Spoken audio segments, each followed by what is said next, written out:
Você já se perguntou quanto vale uma vida humana? Quanto vale a sua existência, seus sonhos, seu futuro? Eu descobri o meu valor numa manhã de abril de 1964. Uma carroça de madeira e 2 cavalos magros. Este foi o preço que meus tios receberam para me entregar como se eu fosse uma mercadoria. Meu nome é Maria das Dores e hoje, aos 79 anos, sinto o peso daquele dia em cada ruga do meu rosto, em cada calosidade das minhas mãos. As memórias que carrego não são leves.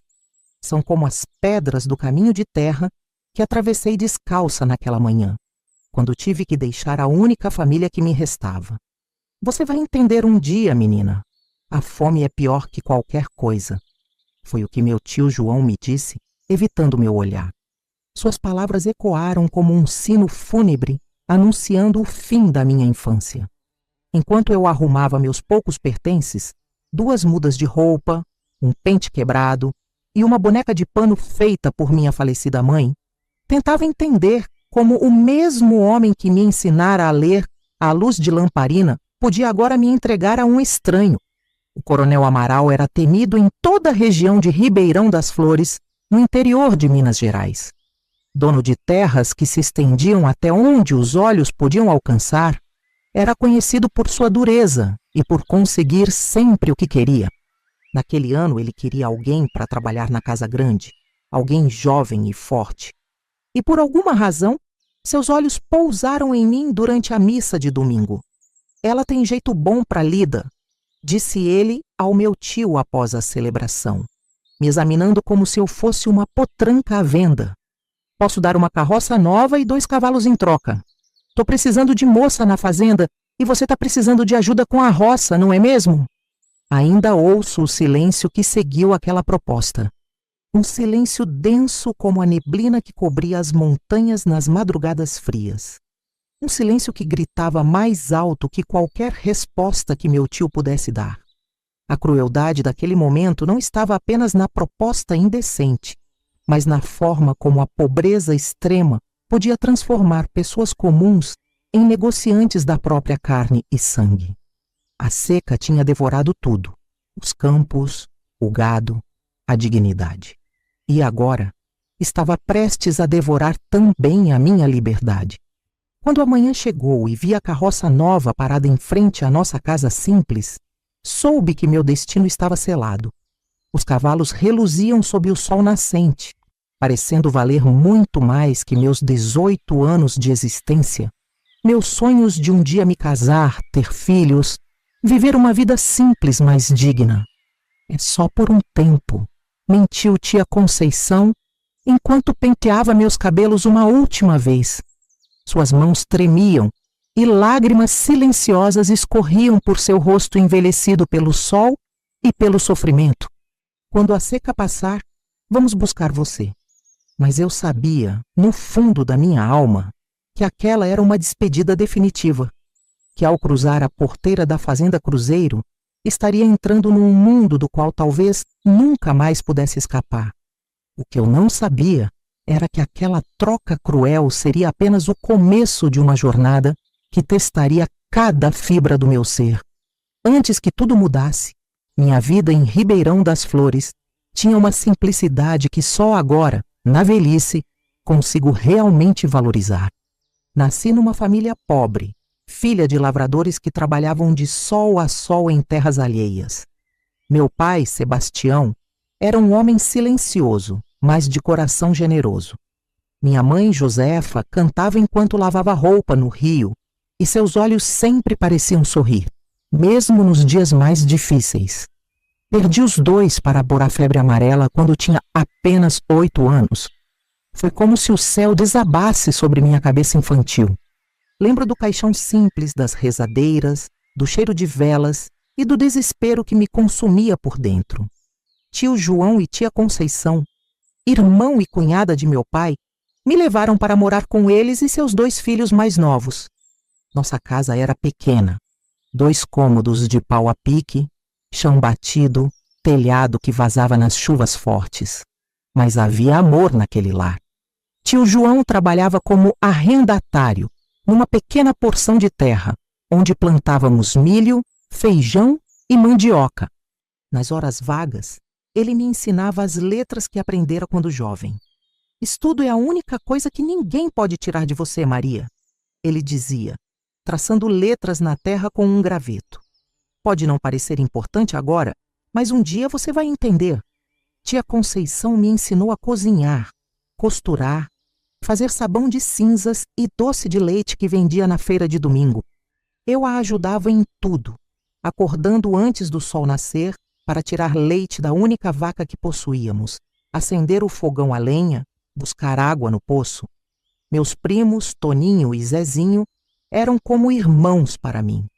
Corríamos pelos campos, nadávamos no rio nos dias de calor, caçávamos passarinhos com estilingue, algo que hoje me entristece lembrar. Aos domingos, vestíamos nossas roupas menos remendadas e íamos à igreja, onde eu cantava no coro e sonhava com um futuro melhor. À medida que crescia, desenvolvia uma beleza simples, que não passava despercebida na pequena comunidade. Aos 16 anos, já tinha pretendentes, o filho do vendeiro, um rapaz da cidade que vinha visitar parentes, até mesmo o sobrinho do padre. Sonhava com um casamento modesto, uma casa própria, filhos para criar com o amor que recebera de meus pais e tios. Mas então veio a seca de 1964.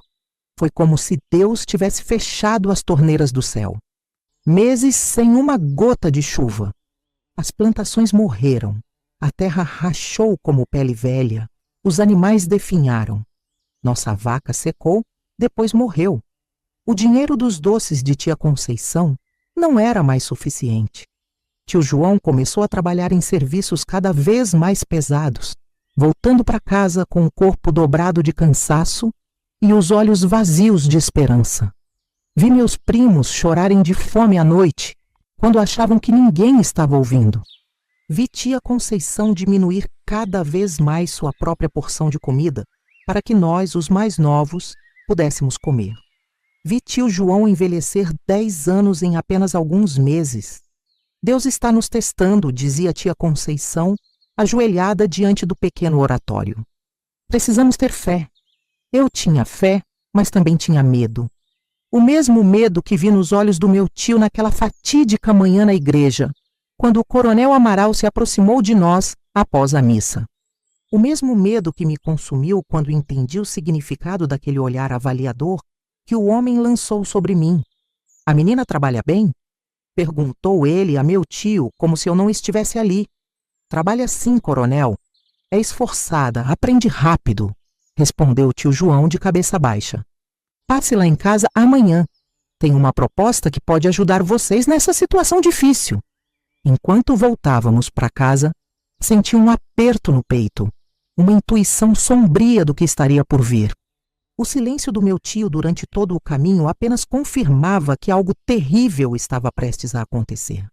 O amanhecer chegou com uma névoa densa, cobrindo as montanhas, como se a própria natureza tentasse ocultar o que estava prestes a acontecer. Tio João havia saído antes do sol nascer para conversar com o coronel Amaral. Quando retornou, suas feições estavam endurecidas, como se tivesse envelhecido ainda mais durante aquelas poucas horas. Maria, precisamos conversar, disse ele sentando-se à mesa rústica de nossa cozinha. Tia Conceição permanecia de costas, mexendo um tacho vazio no fogão a lenha, seus ombros sacudindo em choro silencioso. O coronel, ele ofereceu ajuda para nossa família. Algo na forma como meu tio evitava meu olhar me causou um calafrio. Senti meu estômago afundar antes mesmo que ele continuasse.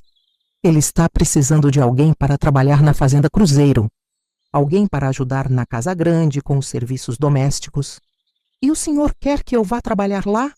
Perguntei, sentindo um nó na garganta. Meu tio hesitou, suas mãos calejadas apertando-se uma contra a outra. É mais que isso, Maria. O coronel, ele ofereceu uma carroça nova e 2 cavalos em troca de seus serviços. Em troca? Como assim em troca? A incompreensão deu lugar ao horror quando percebi o que aquelas palavras realmente significavam. O senhor me vendeu? Não fale assim, menina. Tia Conceição finalmente se virou, o rosto lavado em lágrimas. É só um acordo. Você vai trabalhar para ele. E nós podemos sobreviver com a carroça e os cavalos. Podemos transportar mercadorias para a cidade, arar terra para outros. Por quanto tempo? Minha voz saiu mais firme do que eu esperava. O silêncio que seguiu foi resposta suficiente. Não havia prazo. Não havia retorno previsto. Eu havia sido negociada como uma propriedade. Você sabe o que acontece com moças que vão trabalhar na casa do coronel? As palavras saíram entre meus dentes cerrados. Todos em Ribeirão conheciam as histórias sobre o tratamento que as jovens empregadas recebiam nas mãos do coronel e seu filho mais velho. Histórias sussurradas nas feiras, nos cantos das vendas, entre mulheres que lavavam roupa no rio. Ele prometeu que você será tratada como da família. Trabalhará na casa, terá comida, abrigo, como da família. A risada que escapou de minha garganta tinha um tom amargo que nunca havia saído de mim antes. O senhor acredita nisso? O senhor e tia Conceição são a única família que me resta. E estão me entregando como se eu fosse um animal. Maria! Meu tio bateu com o punho na mesa, um gesto desesperado de um homem encurralado pela miséria. Olha ao seu redor. Estamos morrendo de fome. Seus primos estão definhando. O que você quer que eu faça? A verdade crua daquelas palavras me atingiu como um golpe físico. Olhei para meus primos dormindo encolhidos no canto, magros demais, pálidos demais. Olhei para a tia Conceição, que parecia ter perdido metade de seu peso nos últimos meses. Vi as costelas salientes de meu tio através da camisa rasgada. A fome era uma realidade implacável, mais poderosa que qualquer princípio moral, mais urgente que qualquer laço familiar. E naquele momento, entendi o impossível dilema que meu tio enfrentava: sacrificar uma para salvar 4. Quando devo ir? Perguntei finalmente, a voz quase um sussurro. Amanhã cedo. O capataz virá te buscar. Meu tio se levantou com dificuldade, como se carregasse o peso do mundo nas costas.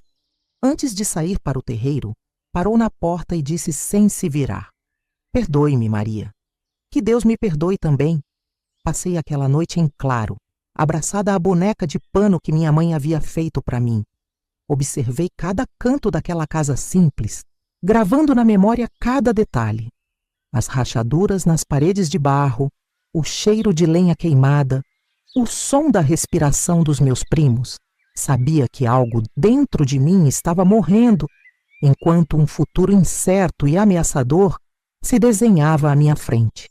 Na manhã seguinte, o céu amanheceu com um tom alaranjado que parecia um presságio.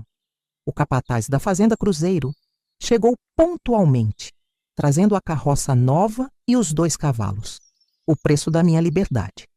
Ele nem disfarçava o olhar avaliador sobre meu corpo jovem, um sorriso malicioso dançando nos cantos da sua boca. Está pronta, moça?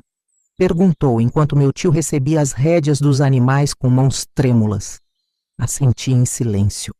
Despedi-me de tia Conceição, que chorava abertamente agora, e dos meus primos ainda sonolentos, confusos com o que estava acontecendo. Quando chegou a vez de me despedir do meu tio, não consegui abraçá-lo. A dor da traição era forte demais. É só por um tempo, menina, ele murmurou, a mentira transparente em cada sílaba. Enquanto o capataz me ajudava a subir na garupa do seu cavalo, olhei uma última vez para aquela casa simples que havia sido meu lar por 10 anos. Uma frase que meu pai costumava dizer voltou à minha memória. A vida não dá nada de graça, Maria. Tudo tem seu preço. Naquele momento, eu descobri o meu. Uma carroça e 2 cavalos. A fazenda Cruzeiro surgiu no horizonte como uma visão de outro mundo. Após 2 horas de cavalgada em silêncio, apenas com os comentários ocasionais e obscenos do capataz Juvencio, avistei a imponente casa grande com suas paredes brancas e janelas azuis.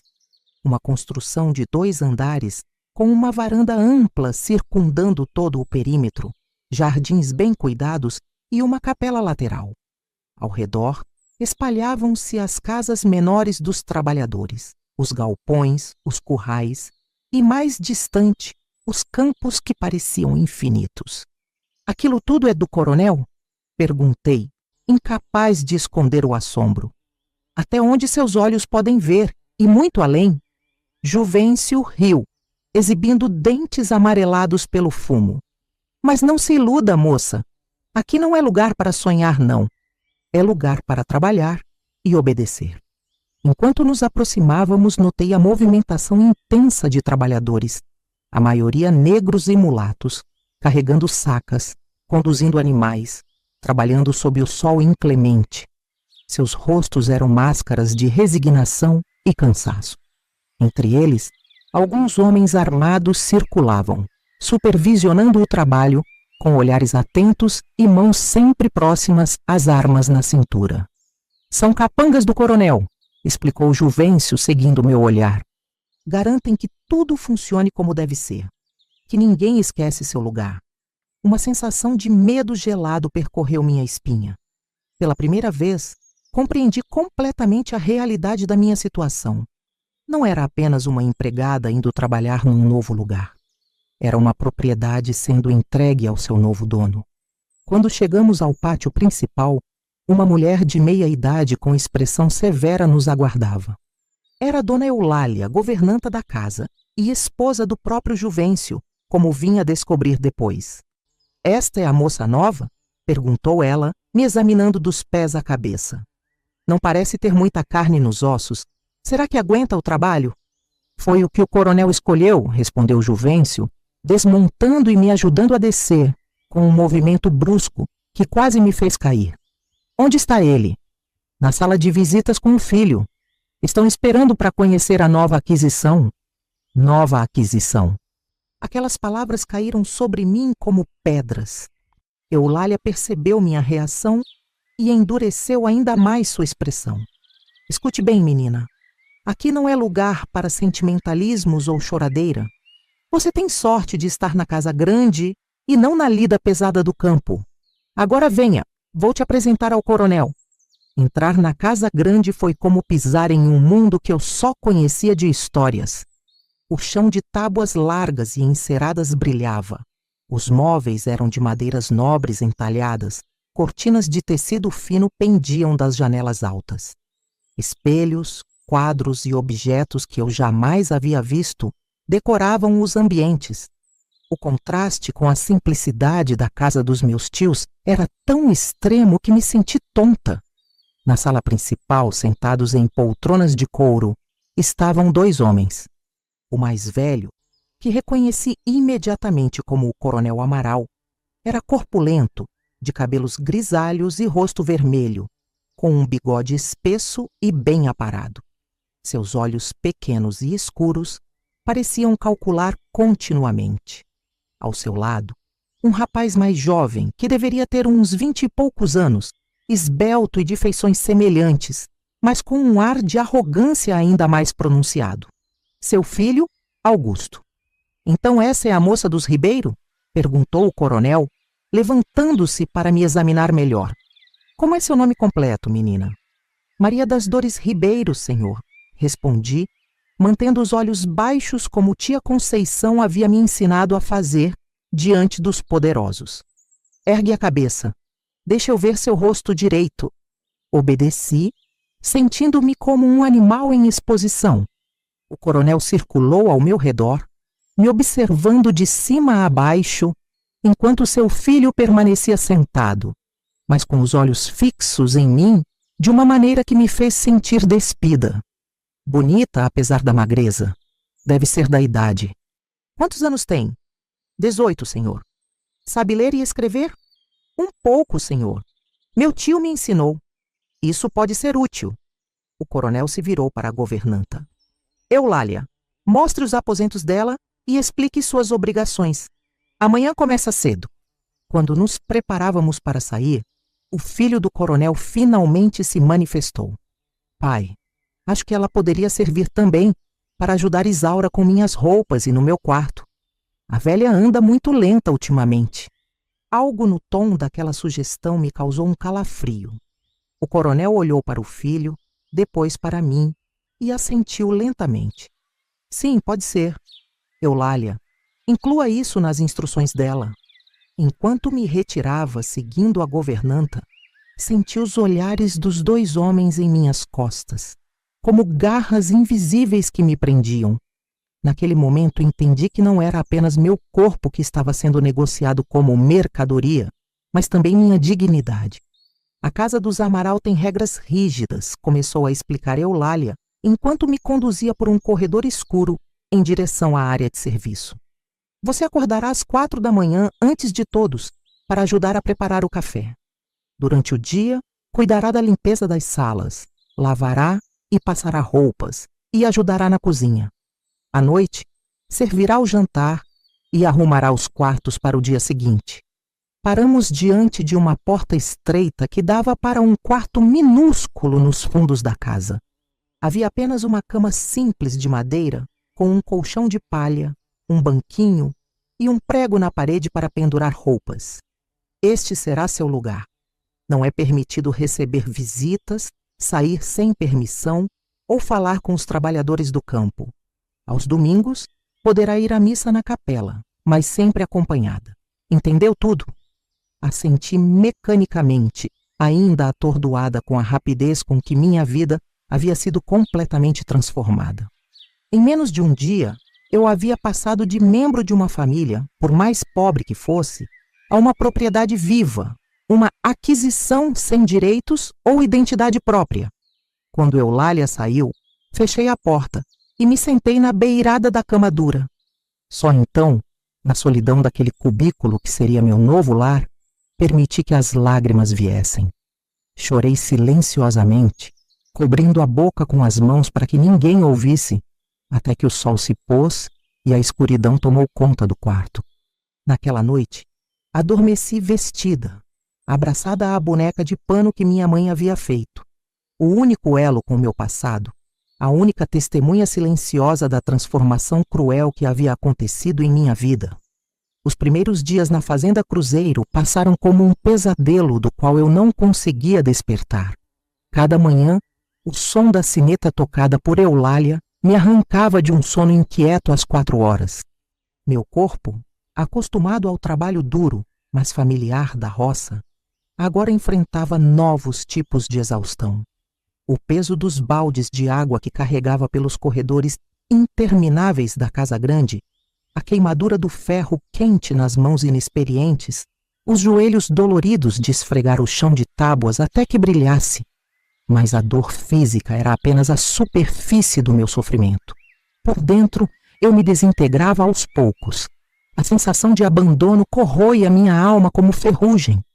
Cada vez que pensava em meus tios, em como haviam me entregado tão facilmente, sentia um aperto no peito que quase me impedia de respirar.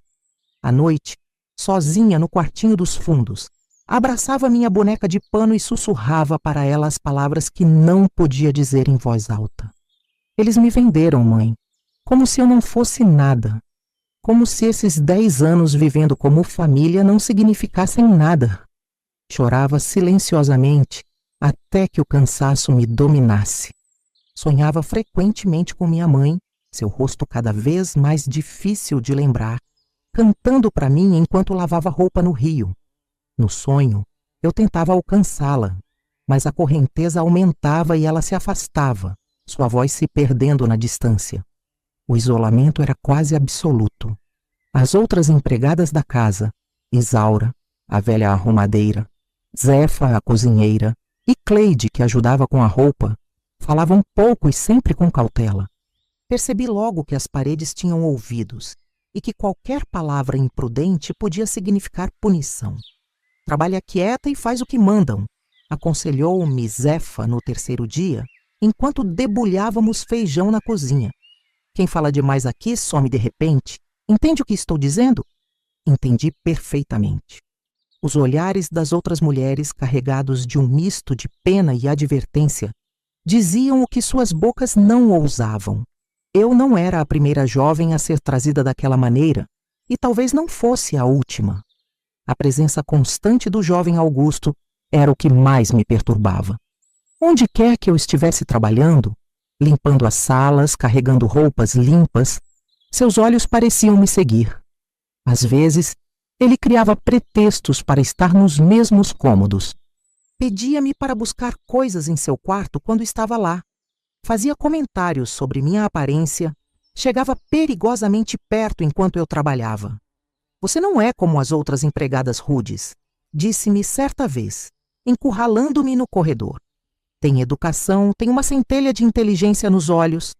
Isso é raro por aqui. Suas palavras, embora aparentemente elogiosas, tinham um tom que me causava arrepios. Desviei-me dele, murmurando um agradecimento, e corri para a cozinha, onde Zefa notou meu rosto pálido. Já começou, comentou ela em voz baixa. Tenha cuidado, menina. O moço Augusto é pior que o pai. O coronel Amaral, por sua vez, mantinha uma distância calculada. Observava tudo com seus olhos pequenos e atentos. Dava ordens diretas e esperava a obediência imediata. Tratava todos os empregados como peças de uma grande engrenagem que deviam funcionar sem falhas. Mas às vezes, quando pensava que ninguém estava olhando, eu o pegava, me observando com uma expressão que não conseguia decifrar. Algo entre satisfação e expectativa. Naquela noite, a sensação de desamparo atingiu seu ápice. Sentada na beirada da cama, examinei os calos recém-formados em minhas mãos e deixei as lágrimas correrem livremente. Não era apenas a dor física, a exaustão ou o medo que me consumiam. Era algo mais profundo, mais devastador, a perda completa da minha identidade. Quem era eu agora? Não mais a sobrinha dos Ribeiro. Não mais a Maria das Dores que sonhava com um futuro simples, mas digno. Não mais dona do meu próprio destino. Era apenas uma propriedade, uma mercadoria trocada por animais e madeira. À medida que os dias se tornavam semanas, fui descobrindo as regras não escritas da Fazenda Cruzeiro. A primeira delas, nunca questionar. A segunda, nunca demonstrar fraqueza. A terceira, e talvez a mais importante, nunca confiar plenamente em ninguém. Aprendi a esconder minhas emoções, a trabalhar com eficiência mecânica, a me tornar quase invisível, exceto quando me queriam visível. Como Eulália havia deixado claro no primeiro dia. Se ninguém estiver reclamando de você, é porque está fazendo seu trabalho direito. As noites eram minhas únicas horas de liberdade, embora fosse uma liberdade confinada às 4 paredes do quartinho dos fundos. Nesses momentos permitia-me lembrar da vida anterior, de Ribeirão das Flores, da risada de meus primos, do cheiro do café recém-coado da tia Conceição. Permitia-me odiar e amar meus tios ao mesmo tempo, odiar pelo abandono, amar pelas memórias boas que guardava. Uma consequência inesperada da minha nova vida foi o desenvolvimento de uma atenção aguçada a tudo o que acontecia ao meu redor. Em condições extremas, nossos sentidos se aprimoram para sobreviver. Passei a notar padrões, segredos, as dinâmicas invisíveis de poder que regiam aquela casa. Percebi, por exemplo, que o coronel Amaral não era tão poderoso quanto parecia à primeira vista. Havia tensões com fazendeiros vizinhos, rumores de dívidas crescentes, e sua relação com os militares que agora governavam o país era ambígua. Ele vangloriava-se de proximidade com o novo regime, mas certa noite ouvi uma discussão acalorada entre ele e um capitão do exército que veio visitá-lo. Os tempos estão mudando, Amaral, disse o militar. Essas práticas feudais têm que acabar. O Brasil está se modernizando. Augusto, o filho do coronel, representava um perigo cada vez mais evidente. Suas investidas tornavam-se mais ousadas a cada dia, e percebi que nem mesmo seu pai conseguia controlá-lo completamente. Em uma tarde de domingo, enquanto todos estavam na capela, ele me encurralou na despensa. Você pensa que é melhor que as outras, não é? Sussurrou. seu hálito quente de cachaça contra meu rosto. Mas não é. É só mais uma roceira ignorante que tive a bondade de tirar da miséria. Consegui escapar naquele dia, mas sabia que era apenas questão de tempo até que ele tentasse novamente, talvez com mais força, talvez quando ninguém pudesse me ajudar. Foi Isaura, a velha arrumadeira, quem me deu o primeiro vislumbre de que eu não estava completamente sozinha. Depois do incidente com Augusto, ela deixou discretamente um pequeno crucifixo sobre minha cama. "Use sempre com você", disse-me em voz baixa no dia seguinte, enquanto varríamos o corredor juntas. "Foi da minha filha. Ela também trabalhava aqui, antes de partir." O modo como disse partir me fez sentir um frio na espinha. Havia uma história ali, uma história que ninguém contava abertamente, mas que pairava nos olhares trocados entre as mulheres da casa sempre que Augusto se aproximava de mim. Uma manhã, cerca de 2 meses após minha chegada, Cleide me acordou antes mesmo da sineta tocar. Seu rosto estava pálido, os olhos arregalados de medo. "A dona Eulália quer você na sala principal agora mesmo. O coronel está esperando com um homem da cidade." "Que homem? O que aconteceu?" "Não sei dizer, mas tem a ver com seus tios. Ouvi o nome deles sendo mencionado." Meu coração disparou. Notícias dos meus tios? Talvez viessem me buscar. Talvez a situação deles tivesse melhorado, talvez.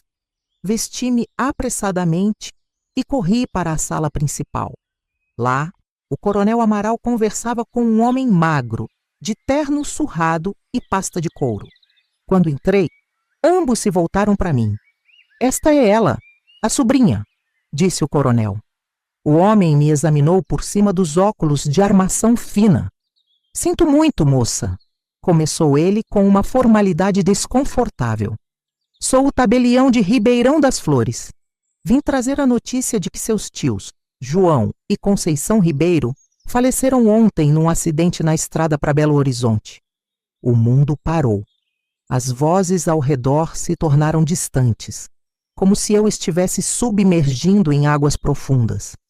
A esperança que nem mesmo eu sabia que ainda alimentava, de um dia voltar, de ser resgatada, desmoronou completamente. Eu estava verdadeiramente sozinha agora. A notícia da morte dos meus tios me enterrou em um poço de desespero tão profundo que, por dias, movi-me pela fazenda como um fantasma. Minhas mãos trabalhavam automaticamente, lavando, esfregando, arrumando, enquanto minha mente vagava em um vazio doloroso. Não conseguia nem mesmo chorar. As lágrimas haviam secado, dando lugar a um silêncio interior ensurdecedor. "Eles estavam indo para a capital procurar trabalho", explicou o tabelião antes de partir. "A carroça quebrou numa ribanceira." Não sofreram. Não sofreram, como ele poderia saber? Como alguém poderia afirmar que a queda de uma ribanceira não causa sofrimento? Mas entendi o que ele realmente queria dizer. Foi rápido. Um instante estavam vivos, no outro não mais. Assim como minha vida com eles. Num momento eu era parte de uma família, no outro, uma mercadoria trocada. O coronel Amaral mostrou uma indiferença cruel diante da minha dor. "Agora você não tem mais para onde voltar", comentou casualmente durante o jantar que servi 2 dias após a notícia. "É melhor se acostumar de vez com sua vida aqui." Aquelas palavras foram como um tapa que me despertou do torpor. A realidade caiu sobre mim com todo o seu peso. Ninguém viria me resgatar. Se eu quisesse um destino diferente, teria que conquistá-lo com minhas próprias mãos. Meu primeiro desafio foi preservar quem eu era. O sistema da fazenda funcionava para quebrar o espírito, para transformar pessoas em ferramentas obedientes. Vi isso acontecer com outros, trabalhadores que chegaram com fogo nos olhos e, após meses, tornavam-se sombras sem vontade própria. Comecei escrevendo. Com pedaços de carvão do fogão, escrevia no chão de terra atrás da casa, sob a luz da lua, palavras que meu tio me ensinara. Liberdade, dignidade, esperança. Escrevia e depois apagava com os pés. mas as palavras permaneciam dentro de mim.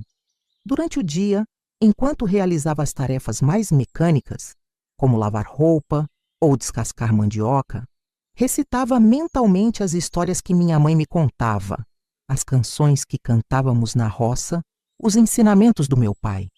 Era uma forma de resistência silenciosa, de manter viva a Maria das Dores que existia antes daquela troca cruel.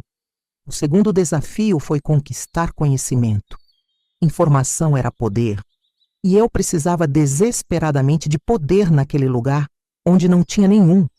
Quando limpava o escritório do coronel, memorizava fragmentos de jornais e cartas.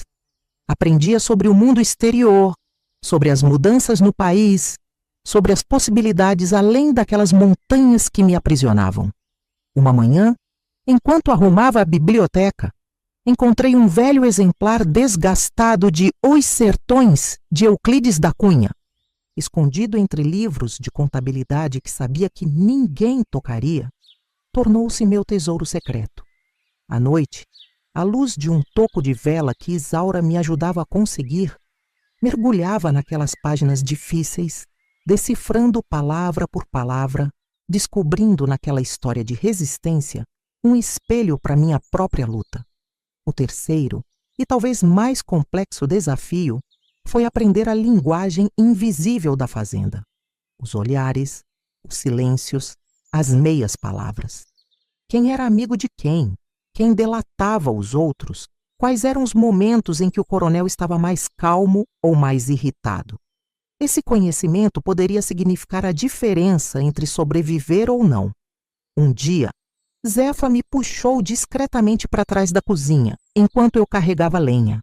Você está mudada, disse, seus olhos escuros me avaliando. Já não chora mais. Está aprendendo a viver aqui. Estou aprendendo a sobreviver, corrigi. Ela sorriu, um sorriso triste que revelou dentes faltando. Isso mesmo. E para sobreviver aqui, menina, você precisa de aliados. As palavras de Zefa abriram meus olhos para algo que eu ainda não havia considerado. Não estava sozinha naquela fazenda. Havia outros que, como eu, sobreviviam sob o jugo do coronel. Pessoas que, apesar do medo constante, mantinham intacta uma parte essencial de si mesmas. Minha primeira tentativa de formar alianças foi com as mulheres da casa. Além de Zefa, a cozinheira, havia Isaura, Cleide e Dona Teresa, esposa do coronel, uma figura frágil e calada que raramente deixava seus aposentos. Percebi que cada uma delas guardava segredos e conhecimentos valiosos sobre a fazenda e seus habitantes. A dona sofre nas mãos dele tanto quanto qualquer um de nós, confidenciou-me Isaura certa noite, enquanto me ajudava a passar as camisas do coronel. Só que a prisão dela tem cortinas de seda e piso de mármore. Aos poucos, ganhei a confiança delas. Aprendi a falar o necessário e ouvir muito mais. Descobri que as informações trocadas na cozinha, entre uma tarefa e outra, valiam ouro. Por exemplo, Augusto temia apenas duas coisas: seu pai e o capitão Mendonça, oficial do exército que visitava a fazenda periodicamente. Quando o capitão está por perto, o moço se comporta, explicou Zefa, piscando significativamente. Dizem que houve um problema com a filha de um fazendeiro importante. O capitão abafou o caso, mas desde então mantém o rapaz sob vigilância. Essa informação me deu uma sensação nova, um primeiro vislumbre de poder em meio à impotência. Conhecimento era de fato uma arma. Minha primeira tentativa de fuga veio 6 meses após minha chegada. Um grupo de mascates passaria pela estrada principal, e Cleide tinha um primo entre eles. O plano era simples. Eu me esconderia entre as caixas de mercadorias e seguiria com eles até a cidade mais próxima. Por 3 semanas guardei pequenas porções de comida. Juntei algumas moedas que encontrava ao varrer os quartos. Memorizei a rota que os mascates seguiriam, baseada nas informações que Cleide conseguira. Na véspera da fuga, meu coração batia tão forte que achei que todos na casa poderiam ouvi-lo. Esperei até a madrugada, quando o silêncio era completo. Com passos silenciosos, deslizei para fora do meu quarto carregando apenas um pequeno embrulho com comida e a boneca que minha mãe fizera. Consegui chegar até o estábulo sem ser vista. A escuridão era minha aliada, e a chuva fina que caía abafava qualquer ruído que meus passos pudessem fazer. Já podia sentir o gosto da liberdade quando uma mão pesada agarrou meu braço com força suficiente para deixar marcas. Onde pensa que vai, Maria das Dores? A voz de Juvencio, o capataz, era baixa, mas carregada de ameaça. O coronel ficaria muito desapontado em saber que sua nova aquisição está tentando fugir. Fui arrastada de volta à casa grande onde o coronel Amaral, ainda de hobby, me esperava com uma expressão que misturava raiva e algo pior. Diversão. Achei que já tínhamos estabelecido que você não tem para onde ir, disse ele, circulando ao meu redor como um abutre. Sua família está morta. Ninguém lá fora se importa com você. Aqui, pelo menos, tem comida e teto. O castigo veio na forma de confinamento. Por 2 semanas fui proibida de deixar a área da casa. Trabalhava o dobro com metade da comida. À noite dormia não em meu quarto, mas num depósito de ferramentas sem cama ou cobertor. Mas o pior castigo não foi físico. Foi perceber que alguém havia me traído. Alguém entre as pessoas em quem começava a confiar tinha informado Juvencio sobre meus planos. A sensação de traição era como um segundo cativeiro. Agora, e além das paredes da fazenda, estava presa também em minha própria desconfiança. Quando finalmente pude retornar ao meu quartinho, encontrei minha boneca de pano desfiada, como se alguém a tivesse deliberadamente rasgado. Aquilo doeu mais que todos os castigos físicos. Era minha última conexão com minha mãe, com quem eu havia sido. Naquela noite, enquanto costurava pacientemente cada rasgão da boneca, à luz fraca de um lampião, fiz uma promessa a mim mesma. Minha próxima tentativa não seria de fuga, mas de transformação. Se não podia deixar a Fazenda Cruzeiro, encontraria uma maneira de mudar minha posição dentro dela. Nos meses que se seguiram ao fracasso da fuga, adotei uma estratégia diferente. Em vez de resistir abertamente ao sistema que me aprisionava, decidi estudá-lo a fundo para encontrar suas fissuras. Como água que, com paciência, consegue penetrar até mesmo a rocha mais dura. Meu maior trunfo era algo que o coronel e seu filho não esperavam de uma roceira ignorante, como Augusto gostava de me chamar: minha alfabetização.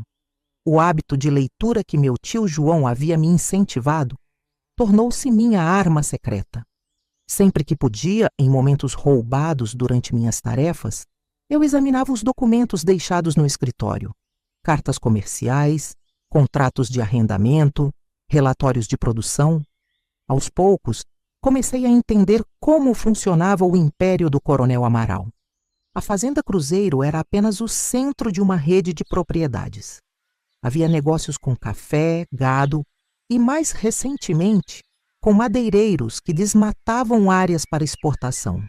Percebi também que a chegada dos militares ao poder havia inicialmente fortalecido o coronel, que se vangloriava de apoiar o novo regime.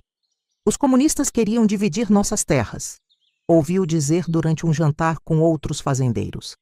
Graças a Deus e aos militares, a ordem foi restaurada. No entanto, nem tudo corria bem nos negócios do coronel. Entre os papéis que encontrei, havia notificações de dívidas, cartas de cobrança de bancos e até mesmo uma intimação judicial relacionada a disputas de terras. A prosperidade aparente da Fazenda Cruzeiro escondia uma realidade mais complexa. Outro aprendizado crucial veio através de Pedro, o filho mais novo do coronel, que retornou de seus estudos em São Paulo. Diferente de Augusto, Pedro era quieto, observador, e não demonstrava o mesmo prazer em humilhar os empregados. Aos 20 anos, trazia consigo livros e ideias que claramente desagradavam ao pai.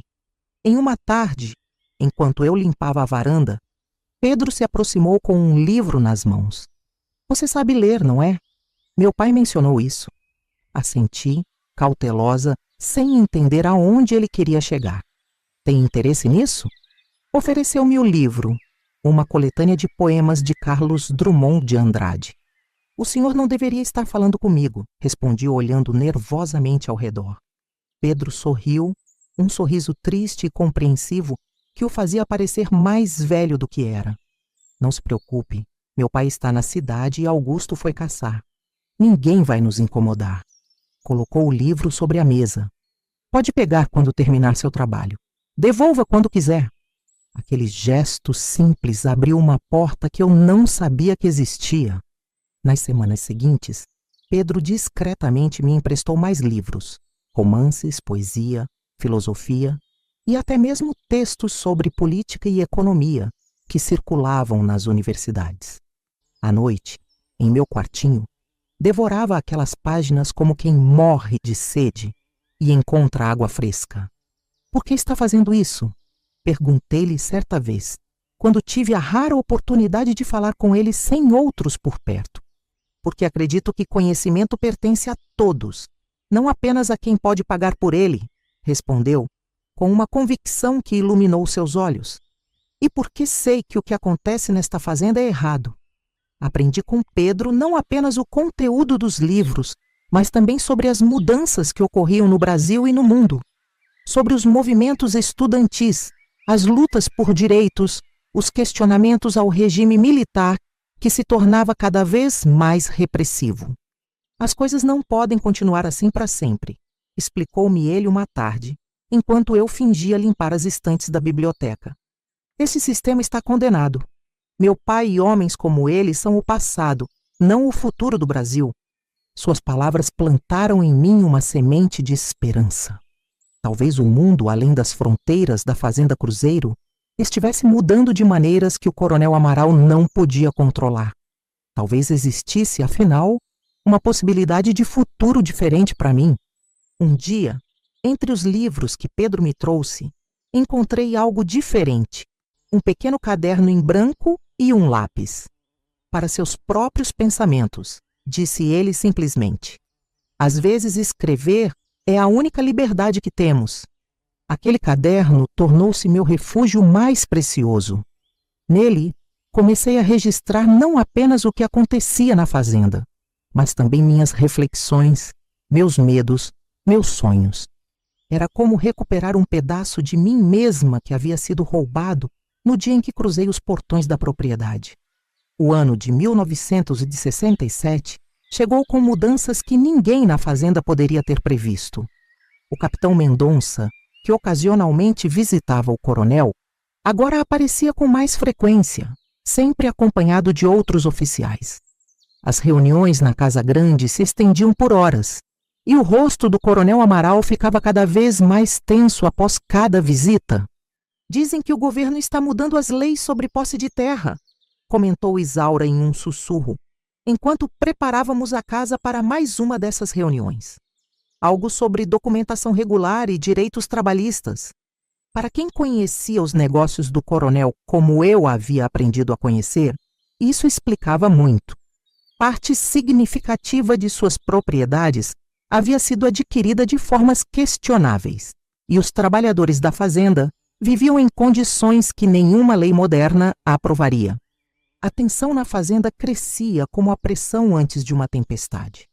O coronel Amaral tornou-se mais irascível, Augusto mais imprevisível em suas crueldades, e até mesmo Dona Teresa, a esposa do coronel, parecia mais reclusa e amedrontada que o habitual. Uma noite, enquanto servia o jantar, presenciei uma discussão acalorada entre o coronel e Pedro, que havia estendido sua estadia na fazenda além do planejado. "Você não entende a realidade deste país", gritou o coronel, batendo o punho na mesa. Seus professores comunistas encheram sua cabeça com ideias perigosas. "O senhor que não entende, pai", respondeu Pedro com uma calma que apenas enfurecia mais o coronel. "O Brasil está mudando. Não podemos continuar tratando pessoas como propriedade, negando direitos básicos." "Direitos?" O coronel riu amargamente. "Esta gente só entende de deveres. É assim que mantemos a ordem. Foi assim com meu pai, com meu avô, e será assim enquanto eu estiver vivo." Augusto, que até então observava com um sorriso desdenhoso, interveio. Pedro sempre teve o coração mole, por isso nunca será capaz de administrar nada aqui. E você? Retrucou Pedro, virando-se para o irmão. Nunca entendeu que administrar não é o mesmo que tiranizar? O confronto se intensificou, até que o coronel ordenou que Pedro se retirasse. Enquanto eu recolhia os pratos, tremendo pelo que havia presenciado, Augusto me segurou pelo braço. O que ouviu aqui não sai desta sala, entendeu? Seus dedos apertavam meu pulso com força. Ou vai se arrepender. Naquela mesma noite, Pedro veio até a cozinha enquanto eu terminava de limpar. Seu rosto estava sério, determinado. Preciso falar com você, Maria. É importante. Saímos para o quintal dos fundos, onde os olhos e ouvidos da casa grande não podiam nos alcançar. A lua cheia banhava o pomar com uma luz prateada, transformando as árvores em silhuetas fantasmagóricas. Estou voltando para São Paulo amanhã, anunciou ele. E quero levar você comigo. Pensei ter ouvido errado. Como assim? O que acontece nesta fazenda é crime, Maria. Meu pai mantém pessoas em condições análogas à escravidão. Isso em 1967, quase 100 anos depois da Lei Áurea. Trabalho com um grupo de estudantes e advogados que estão documentando casos como o seu. Meu coração disparou. A possibilidade de liberdade tão concreta e próxima me fez sentir tonta. Seu pai nunca permitiria. E seu irmão, ele nos mataria antes de deixar que isso acontecesse. Pedro se aproximou, falando mais baixo ainda. Há pessoas poderosas interessadas no que acontece aqui. O governo militar está dividido. Há os linha dura, mas também há reformistas que querem modernizar o país, acabar com esses resquícios de coronelismo. O capitão Mendonça é um deles. O capitão. A surpresa deve ter sido evidente em meu rosto. Sim, as visitas frequentes não são apenas de cortesia. Ele está investigando meu pai, os negócios irregulares, o tratamento dado aos trabalhadores. A revelação era assombrosa. O homem que eu achava ser aliado do coronel era, na verdade, seu potencial carrasco. Se eu concordar, o que acontecerá comigo? Para onde irei? Inicialmente para São Paulo. Tenho amigos que podem abrigá-la. Depois você decide. Pode estudar, trabalhar, construir uma vida nova. O importante é que será livre. Livre. A palavra soou como música aos meus ouvidos. Mas então me lembrei de Isaura, Zefa, Cleide, todos os outros que permaneceriam na fazenda. E os outros? Não podemos simplesmente abandoná-los aqui. Pedro sorriu como se já esperasse essa pergunta. Se conseguirmos provar o que acontece aqui, todos poderão ser libertados. Mas precisamos de um testemunho, alguém que possa contar tudo de dentro. Seu depoimento pode ser a chave. Naquela noite, deitada em minha cama, o coração batendo acelerado, enfrentei a decisão mais difícil da minha vida. O plano de fuga com Pedro parecia perfeito demais para ser verdade. Durante uma semana, cuidadosamente preparamos cada detalhe. Pedro conseguiu documentos falsos que me permitiriam viajar sem levantar suspeitas. Combinou com um amigo que nos esperaria na estrada principal com um carro, longe dos olhos vigilantes da fazenda. Na madrugada de domingo, quando todos ainda estiverem dormindo após a festa da colheita, explicou Pedro, você sairá pela passagem dos fundos, perto do curral. Estarei esperando no bambuzal. Aqueles dias de espera foram os mais longos da minha vida. Cada minuto parecia se arrastar como horas. Tentei agir normalmente, seguir minha rotina para não despertar desconfianças. Mas meu coração batia acelerado sempre que cruzava com Augusto ou o coronel nos corredores da Casa Grande. Na sexta-feira, 2 dias antes da fuga planejada, percebi Juvencio me observando mais atentamente que o normal. O capataz sempre fora os olhos e ouvidos do coronel. E algo em seu olhar naquele dia me deixou inquieta. O patrãozinho Pedro tem passado muito tempo perto da cozinha ultimamente, não é mesmo, Maria? Comentou ele enquanto eu pendurava lençóis no varal. Curioso isso. Senti o sangue gelar nas veias, mas mantive o rosto impassível. O senhor Pedro sempre foi educado com todos os empregados, seu Juvencio, diferente de muita gente por aqui. Ele deu uma risada seca. Educação demais às vezes esconde outras intenções, menina. Naquela noite não consegui dormir. O medo de que nosso plano tivesse sido descoberto me consumia. E se Juvencio tivesse ouvido alguma conversa? E se estivessem apenas esperando o momento certo para agir? No sábado, durante os preparativos para a festa da colheita, um silêncio estranho pairava sobre a fazenda. Os peões evitavam me olhar diretamente. Dona Teresa, geralmente gentil comigo, parecia distante. Até mesmo Isaura, minha confidente, mantinha-se afastada, como se temesse ser vista em minha companhia. Ao entardecer, quando eu ajudava a montar as mesas para a festa no terreiro, o coronel Amaral me chamou ao seu escritório. O coração pulando no peito, obedeci. O escritório cheirava a couro e tabaco. O coronel estava sentado em sua poltrona de espaldar alto, um copo de cachaça na mão. Augusto estava de pé junto à janela, um sorriso malicioso nos lábios. Na escrivaninha, vi algo que me fez tremer. Meu caderno de anotações, aquele que Pedro havia me dado. "Sabe o que é isso, Maria?" perguntou o coronel apontando para o caderno. É meu, sim, senhor", respondi, a voz quase sumindo. "E sabe o que encontrei escrito aqui?" Ele folheou as páginas com raiva mal contida. Histórias, mentiras, calúnias contra mim, contra minha família, contra esta fazenda que te deu abrigo quando ninguém mais queria saber de você. Augusto se aproximou, os olhos brilhando com uma crueldade que eu conhecia bem. Pensou que podia nos enganar? Que meu irmãozinho ingênuo ia te levar para São Paulo, transformar você numa testemunha? Ele cuspiu a palavra como se fosse veneno. Que iriam destruir tudo o que nossa família construiu por gerações. O coronel se levantou, jogando o caderno sobre a mesa. "Pedro será enviado de volta para São Paulo amanhã cedo. Já conversei com ele. O menino está confuso, influenciado por más companhias." Aproximou-se de mim, o hálito carregado de álcool. "Quanto a você, bem, seria fácil dizer que fugiu, que se perdeu na mata. Ninguém sentiria sua falta, ninguém procuraria por você. Senti o chão desaparecer sob meus pés. Era o fim, todo o sonho de liberdade, todas as esperanças que havia nutrido nos últimos anos, tudo se desvanecia diante da realidade cruel do poder do coronel. Naquele momento, um barulho na porta interrompeu a conversa. Era Pedro, acompanhado pelo capitão Mendonça e 2 outros homens em uniforme militar. "Não será tão simples assim, pai", disse Pedro com uma firmeza que nunca havia demonstrado antes. A tensão no ar era palpável, como a calma que antecede uma tempestade devastadora.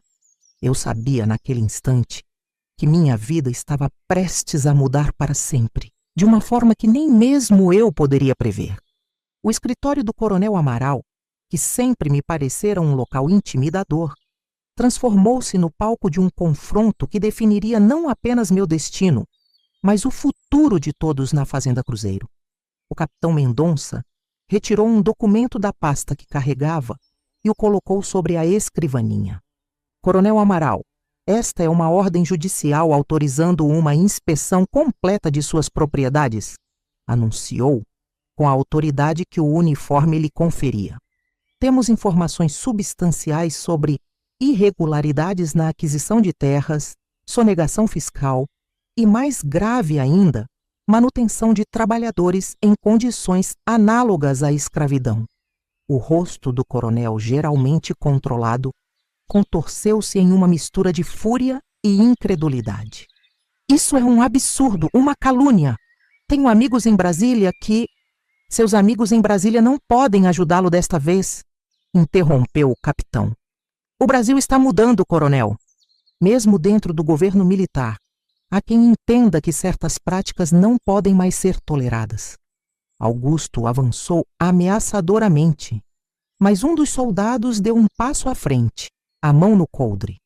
Pedro mantinha-se firme ao lado do capitão, os olhos fixos no pai. Maria, pegue suas coisas, disse Pedro, virando-se para mim. Você virá conosco. Foi quando o coronel explodiu. Esta ingrata não vai a lugar nenhum. Foi comprada e paga. Pertence a esta fazenda. O silêncio que se seguiu foi ensurdecedor. O coronel percebeu tarde demais o que havia confessado.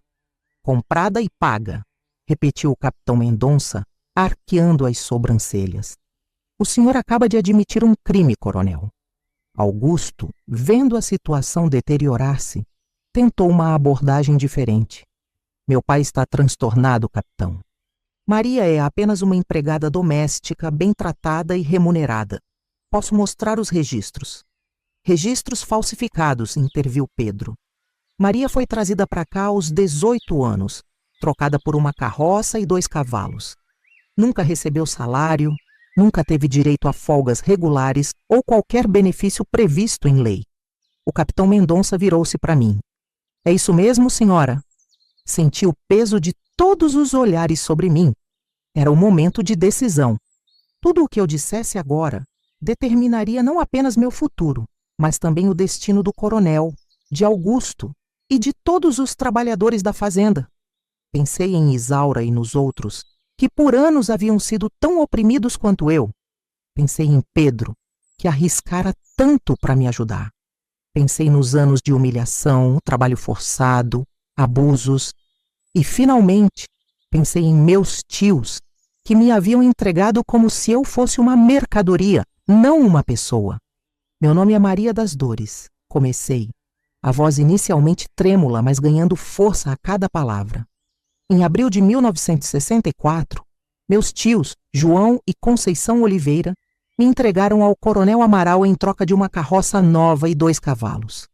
O coronel tentou me interromper, mas o capitão o silenciou com um gesto. Desde então, vivo e trabalho nesta fazenda sem receber salário, sem direito a sair, sem qualquer liberdade, continuei. Se tentasse fugir, seria caçada e punida, como aconteceu quando tentei escapar no primeiro ano. Peguei meu caderno, que ainda estava sobre a escrivaninha. Aqui está tudo documentado. Cada abuso, cada injustiça, não apenas contra mim, mas contra todos os trabalhadores desta fazenda. O capitão pegou o caderno, folheou algumas páginas e assentiu gravemente. Então, deu uma ordem que jamais esquecerei. Prendam o coronel Amaral e seu filho por crime de redução à condição análoga à escravidão. O que se seguiu foi como um sonho febril. Eventos se desenrolando em velocidade vertiginosa. Os soldados avançaram para cumprir a ordem do capitão, mas Augusto, num movimento rápido e desesperado, sacou uma arma do coldre escondido sob o paletó. "Ninguém vai levar meu pai!" gritou, apontando o revólver para o capitão Mendonça. Tudo pareceu acontecer em câmera lenta. O soldado mais próximo sacou sua própria arma. Pedro se jogou na frente do capitão. Eu gritei. O coronel tentou avançar. E então, o estrondo ensurdecedor de um tiro reverberou pelas paredes do escritório. Por um momento, ninguém se moveu. Então Augusto cambaleou para trás, uma mancha escura se espalhando rapidamente em sua camisa branca. Havia sido atingido pelo soldado antes que pudesse disparar. "Meu filho!" berrou o coronel, correndo para amparar Augusto, que desabava no chão. O caos se instalou.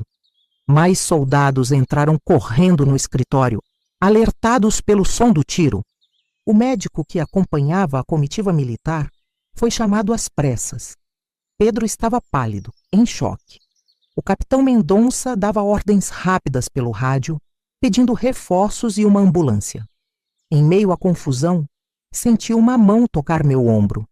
Era Isaura, que havia entrado sem ser notada. "Venha comigo, menina", sussurrou, puxando-me para fora do escritório. "Este não é lugar para você agora." Na cozinha encontrei os outros empregados reunidos, rostos tensos e assustados. Notícias corriam rápido na fazenda. Já sabiam que o coronel seria preso, que Augusto estava ferido, que soldados haviam tomado a Casa Grande. "É verdade que vão libertar todo mundo?" perguntou Zefa, a lavadeira mais idosa da fazenda, suas mãos nodosas tremendo ao segurar uma xícara de café. "Sim, respondi, sentindo o peso e a responsabilidade daquele momento. Ninguém mais vai ser mantido aqui contra a vontade. Cleide, que tinha chegado à fazenda apenas 1 ano antes de mim, começou a chorar silenciosamente. Minha família, talvez eu possa encontrá-los novamente. Foi então que a magnitude do que estava acontecendo realmente me atingiu. Não era apenas sobre minha liberdade, era sobre quebrar as correntes invisíveis que prendiam dezenas de pessoas naquela fazenda, algumas por décadas. Era sobre devolver-lhes não apenas a liberdade física, mas a dignidade que lhes havia sido roubada. No meio da noite, Pedro veio me encontrar. Seu rosto estava abatido, envelhecido por horas que pareciam anos. Augusto vai sobreviver, disse ele, sentando-se pesadamente à mesa da cozinha, mas passará um bom tempo no hospital antes de ir para a prisão. E o coronel? Está detido. Amanhã será levado para a capital. Pedro passou as mãos pelo rosto cansado. Sabe o que isso significa, não é? O fim de tudo isso. O fim da Fazenda Cruzeiro como ela existiu por gerações. Olhei pela janela da cozinha para o terreiro onde horas antes deveria ter acontecido a festa da colheita. As luzes ainda estavam acesas, mas o local estava deserto, exceto pelos soldados que montavam guarda. Você tinha razão, disse a Pedro. As coisas não podiam continuar assim para sempre. Ele assentiu, um sorriso triste nos lábios. Sabe o que mais encontramos? Documentos provando que meu pai nunca registrou formalmente a transação com seus tios. Legalmente, ele não tinha nenhum direito sobre você, Maria. Nenhum. Aquelas palavras me atingiram como um raio. Por anos, vivera acreditando que havia sido legalmente vendida, que não tinha direitos, que minha existência pertencia a outro. Mas sempre fora uma mentira. Uma mentira sustentada pelo medo, pela ignorância forçada, pelo isolamento. O que acontece agora? Perguntei, sentindo-me simultaneamente leve e perdida, como se tivesse sido libertada de grilhões que carregava por tanto tempo, que já faziam parte de mim. Pedro pegou minha mão entre as suas. Agora, Maria, você decide. Pela primeira vez na vida, seu futuro pertence apenas a você. Os dias que se seguiram foram um turbilhão. A Fazenda Cruzeiro, antes um reino isolado governado pela vontade do coronel, foi invadida pelo mundo exterior. Jornalistas, autoridades, assistentes sociais, advogados. Todos queriam ver com seus próprios olhos o lugar onde pessoas eram mantidas em condições de trabalho escravo em plena década de 60. Para os trabalhadores da fazenda, a liberdade veio acompanhada de incerteza. Muitos, como Zefa e Tonico, o velho jardineiro, haviam passado décadas ali, não conheciam outra vida. Outros, mais jovens como Cleida e eu, vislumbrávamos possibilidades, mas temíamos o desconhecido. O governo enviou assistentes sociais para ajudar na transição. Fomos informados que receberíamos compensação pelos anos de trabalho não remunerado, que poderíamos escolher ficar e trabalhar legalmente na fazenda, que agora seria administrada por um interventor, ou partir com auxílio para recomeçar em outro lugar. Pedro permaneceu na fazenda durante esse período, assumindo responsabilidades que nunca quis, mas que agora entendia serem necessárias. A terra não tem culpa dos crimes de meu pai, disse-me ele enquanto caminhávamos pelo cafezal. Posso fazer algo diferente aqui, transformar este lugar em algo que beneficie quem sempre trabalhou nele. Dona Teresa, esposa do coronel, que sempre parecera uma sombra silenciosa na casa grande, mostrou uma força surpreendente após a prisão do marido. Reuniu todos os empregados no terreiro e, pela primeira vez em décadas, falou com voz própria. Peço perdão pelos sofrimentos que vocês passaram nesta fazenda, disse ela, a voz firme apesar dos olhos marejados. Não posso mudar o passado, mas posso ajudar a construir um futuro melhor. Ela anunciou que apoiaria Pedro em seus planos de transformar a fazenda em uma cooperativa, onde os trabalhadores teriam participação nos lucros e gestão compartilhada. Enquanto esses planos se desenrolavam, eu enfrentava minha própria decisão: ficar ou partir. A Fazenda Cruzeiro havia sido meu cárcere por 4 anos, mas também o único lar que conheci depois de deixar Ribeirão das Flores. Pedro me oferecia um lugar de destaque na nova estrutura, reconhecendo minha inteligência e capacidade. Mas uma parte de mim ansiava por ver o mundo além daquelas cercas.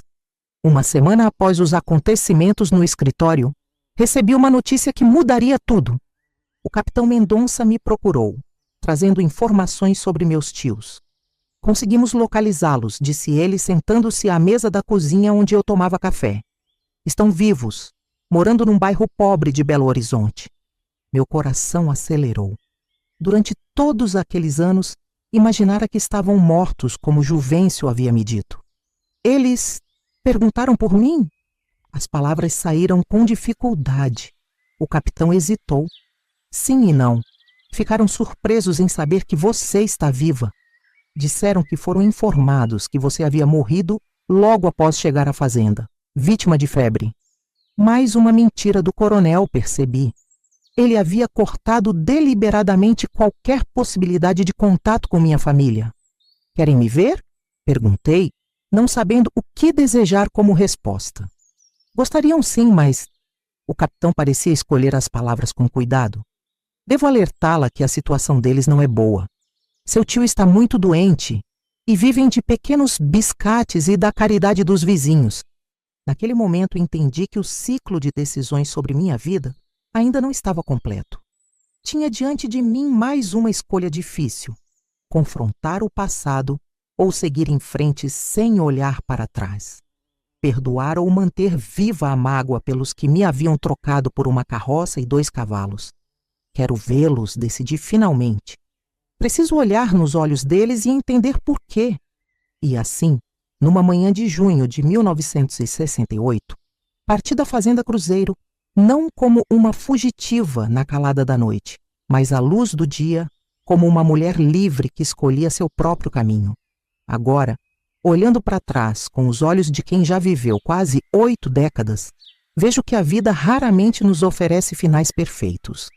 O reencontro com meus tios não foi como nos filmes, com lágrimas de alegria e abraços calorosos que apagam todas as dores do passado. Encontrei-os em um barraco precário, na periferia de Belo Horizonte. Tio João, outrora um homem forte que carregava sacos de café nas costas, estava confinado a uma cadeira, consumido pela tuberculose. Tia Conceição, envelhecida bem além de seus anos, lavava roupas para fora para conseguir o sustento mínimo. Ao me ver na porta, houve primeiro o choque, depois o reconhecimento e, finalmente, um silêncio pesado carregado de vergonha. Maria, minha menina, balbuciou tio João, os olhos fundos marejados. Nos disseram que você tinha morrido. E vocês acreditaram? Perguntei, a voz mais dura do que pretendia. Foi mais conveniente acreditar. As horas que se seguiram foram difíceis. Ouvi suas justificativas. A fome extrema, as crianças adoecendo, o desespero. Soube que meus primos, Toninho e Zezinho, haviam morrido de pneumonia no primeiro inverno em Belo Horizonte. Entendi que meus tios carregavam seu próprio fardo de culpa e arrependimento. Não passa um dia sem que eu pense no que fizemos, confessou tia Conceição, segurando minhas mãos entre as suas, calejadas e trêmulas. Vendemos nossa alma naquele dia, Maria, e Deus nos castigou por isso.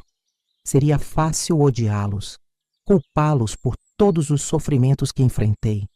Parte de mim queria isso. Queria gritar, acusar, fazer com que sentissem uma fração da dor que experimentei.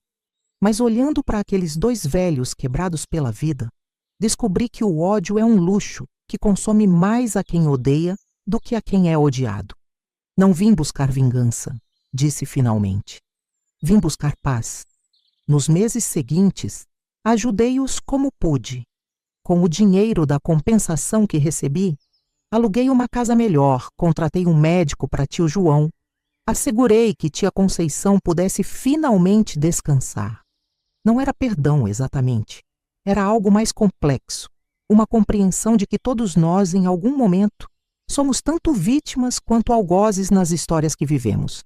Tio João morreu no inverno de 1969, segurando minha mão.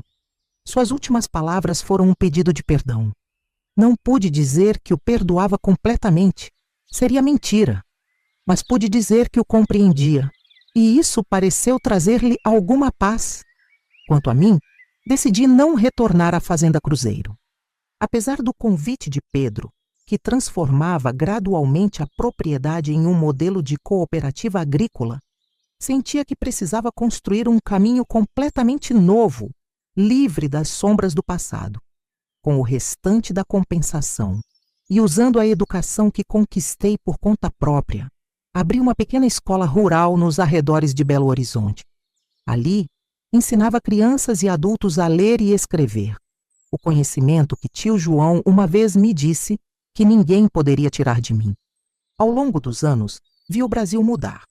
O fim da ditadura militar, a redemocratização, avanços e retrocessos. Vi também como certas estruturas de poder e exploração persistiam, apenas mudando de forma, adaptando-se como parasitas resilientes. Casei-me aos 35 anos com um professor que conheci durante um programa de alfabetização. Não tivemos filhos biológicos, mas educamos centenas ao longo de nossas carreiras. Alguns deles ainda me visitam, agora com seus próprios filhos e netos.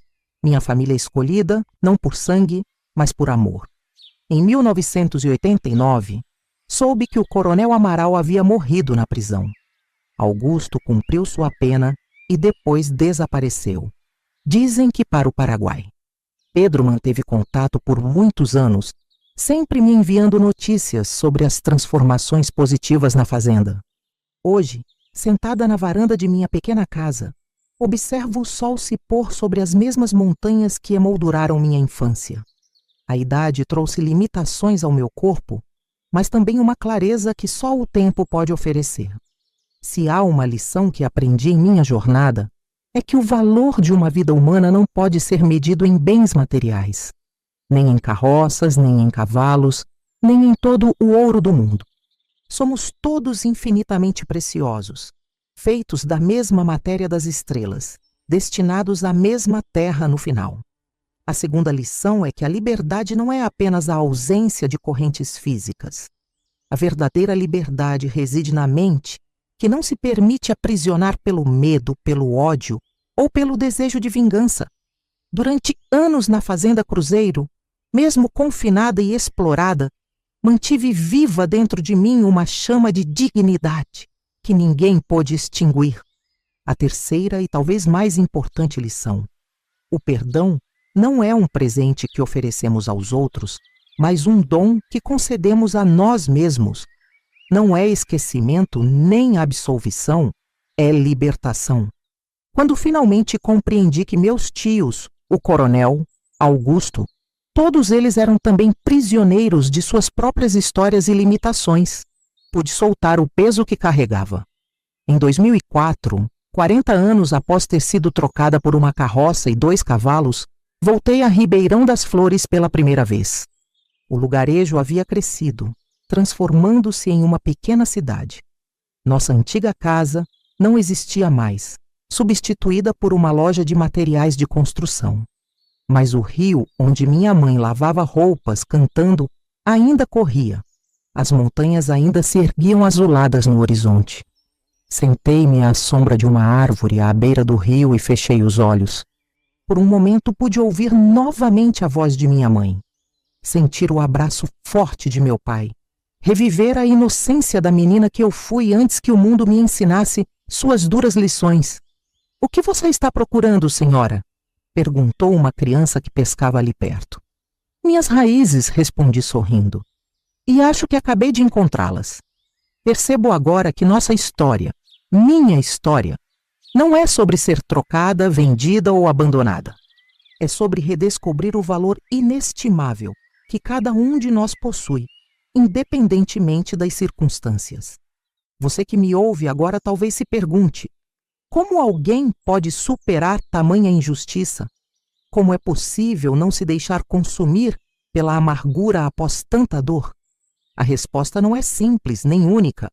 Para mim, foi compreender que mesmo nos momentos mais escuros, quando me sentia apenas como um objeto com valor fixado em uma carroça e 2 cavalos, havia uma verdade maior. Nenhum ser humano pode realmente possuir outro. Nossa essência, nossa alma, nossa dignidade permanecem nossas, mesmo quando tudo mais é tomado. Se minha história servir para algo, que seja para lembrar que cada pessoa que você encontra carrega suas próprias cicatrizes invisíveis, suas próprias batalhas silenciosas. Que em um mundo onde tantos ainda são tratados como mercadorias, seja em plantações distantes, fábricas anônimas ou relações tóxicas, cada pequeno ato de resistência, cada gesto de compaixão genuína, cada momento de conexão humana autêntica é uma revolução. Meu nome é Maria das Dores, tenho 79 anos e um dia fui trocada por uma carroça e 2 cavalos.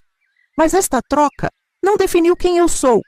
O que me define são as escolhas que fiz depois, os amores que cultivei, as vidas que toquei, a liberdade interior que conquistei. E você? Que valor dá à sua própria vida? Que histórias está escrevendo com suas escolhas diárias? Lembre-se sempre, somos todos muito mais valiosos do que qualquer preço que o mundo tente nos atribuir. Esta é a verdade que carrego comigo até o fim da jornada.